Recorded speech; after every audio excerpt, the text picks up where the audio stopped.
No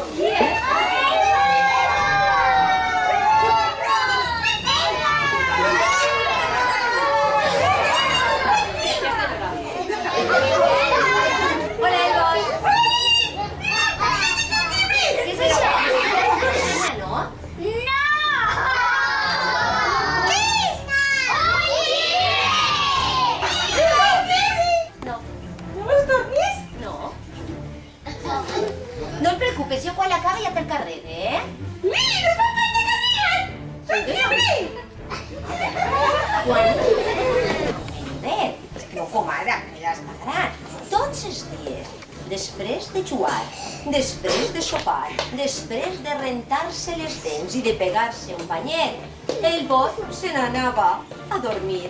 I el que més li agradava era la que la seva mare, la dragona, grandota i verda, guapi, li llegira un conte que més li agradava a el bot i començava a llegir-lo. Però sabeu què?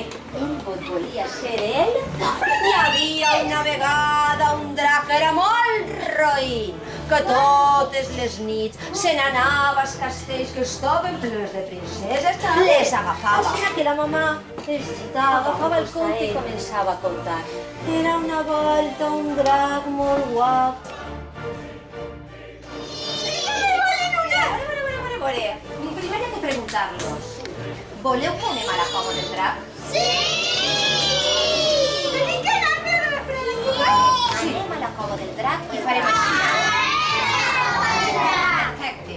Preparats? Perquè això és un viatge molt complicat. Per dalt no podem anar. Per baix no podem passar. Anirem de costats. Anem a la cova del drac. A veure. Per baix no podem passar. Anirem de costat. Anem a la cova del drac, a veure. Anem! Pot veure. I amb el seu bec baixar i agafar.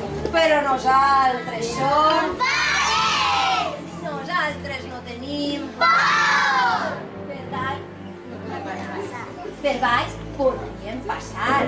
Però anirem de costat i fastigós, amb una cua punxegosa i molt agafar.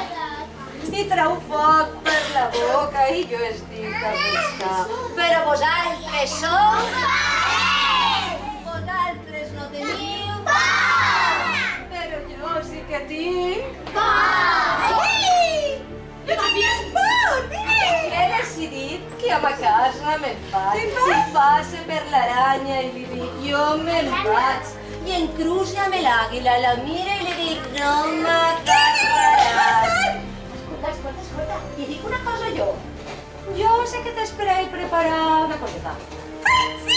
1, 2 i 3.